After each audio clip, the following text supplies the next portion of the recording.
Lesson 2 deals with world governments, and we're going to break this lesson into two different chunks. The first chunk is going to deal with limited governments, and the second chunk is going to deal with unlimited governments. Now, let's talk about the big ideas here in Lesson 2 that we're going to focus on. Number 1 is limited governments of the world include democracies. Second main idea is that unlimited governments of the world include totalitarian governments. That's a mouthful. And number 3, most human rights abuses occur under unlimited governments in the world. Let's go ahead and get started. What would life be like if there were no rules, no way to establish order or to ensure justice or fairness? Life would be chaotic. This explains why societies create governments, in order to protect people's property and establish justice. Our governments make and enforce laws. They regulate businesses and trade and provide aid to people. Governments help shape the culture, economy, and daily lives of the people who live there. One system of government is a limited government.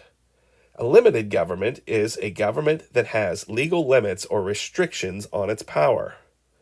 The restrictions or limits are often spelled out in the Constitution. A constitution is a written plan of government that outlines its purposes, powers, and limitations. A democracy is a form of government in which the people elect leaders to rule by majority. This type of government is an example of a limited government. Many countries around the world, including the United States, Canada, and Mexico, are democracies. Governments can provide expensive and important services to larger groups of people who might otherwise have to do without the service. For instance, establishing schools allows all children to receive a good education. Governments provide police forces to protect people's lives and property, and fire departments to protect homes and businesses. On the chart here, you can see the different services that are provided by our federal, state, and local governments. Go ahead and take a look. Let's talk about where democracy began. In ancient Athens and other Greek city-states were among the first democratic governments. The Athenian government was a direct democracy, which means that the people made decisions through a process of majority rule. Whatever the majority of voters wanted to become law, became law. Citizens met regularly in a popular assembly to discuss issues and vote for leaders. Athenians told their neighboring cities that their democracy was the best because everyone got a say in the government. But in truth, Athenian democracy was an elite-based system. Only a small fraction of the male population was permitted to participate in voting. The majority of the population were women and slaves, and they were not permitted to participate. I want you to pause the video now and go inside of our textbook and take a look at the Birth of Democracy video that's on page 2 of this lesson. It's only a few minutes long, but it'll tell you more about Athenian democracy. Press pause now. Most countries have too many people to gather together in order to make political decisions. That is why most democratic governments are indirect democracies, or what we refer to as representative democracies. In a representative democracy, citizens elect representatives who make and enforce laws. There are two different types of representative democracies. They are presidential democracies and parliamentary democracies. In the United States, we have a presidential democracy. We elect a head of state called a president. The president leads the executive branch. The president shares power with the legislative branch, which is also elected by the people, and the judicial branch.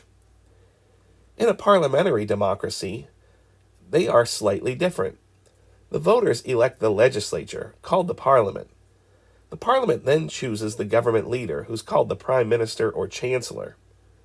Sometimes the head of state in a parliamentary democracy is a constitutional monarch. That's a king or a queen. In that situation, the monarch acts as a figurehead, which is a leader without any clear powers. The elected parliament holds most of the power. A majority of the world's democratic governments are parliamentary democracies.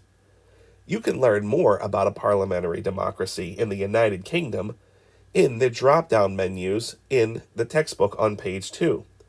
Take a moment and check that out now. Modern democracies distribute their powers in different ways. In the United Kingdom and Japan, the central government has all the power and does not share it with regions or states. This is called a unitary state. In a confederation, the country's states or regions hold most of the power, and the federal government has very little power. In our situation in the United States, our federal government divides its power between the national government and its states. We are an example of a federal-style government. Modern democracies are similar in that their citizens hold the power and choose their leaders through free and fair elections.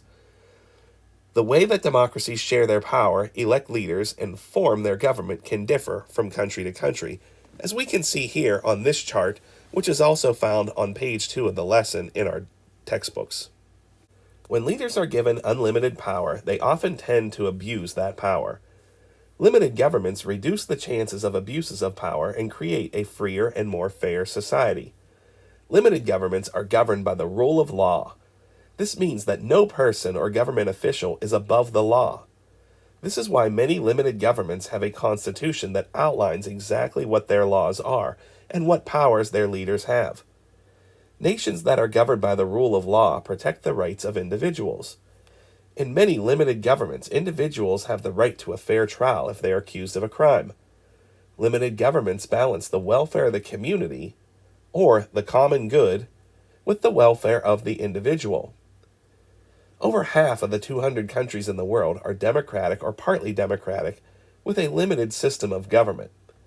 The level of freedom in these nations varies, but they share some very common basic characteristics. First, democratic systems have social welfare policies that seek to improve the quality of their citizens' lives. Most democratic governments protect their citizens' rights and freedoms. Citizens of these countries generally enjoy a high degree of economic and political freedom. And finally, number 3, strong democratic countries can generally withstand national crises such as war, economic troubles, or civil unrest without major changes to the basic system or structures of their government. For a moment, I want you to go back to the textbook and look towards the bottom of page 2. There's a drop-down menu that discusses the different systems of government.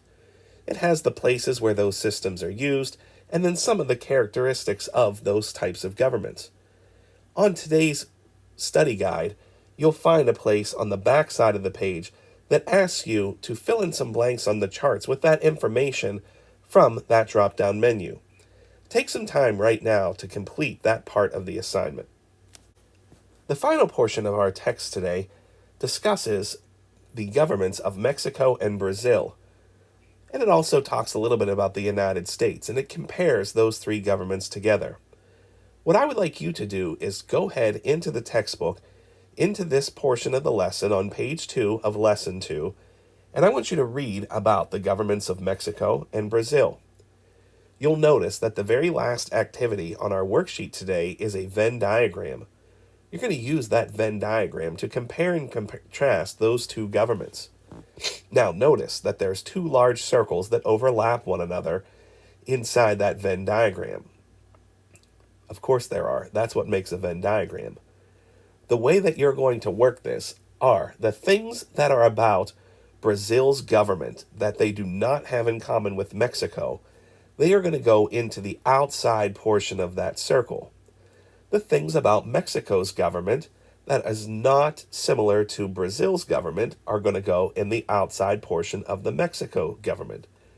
The things that those 2 governments have in common are going to go in the overlapping area of the Venn diagram.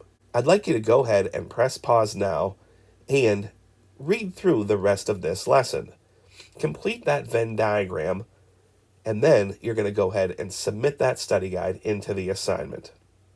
In part 2 of the video, we're going to talk about unlimited governments.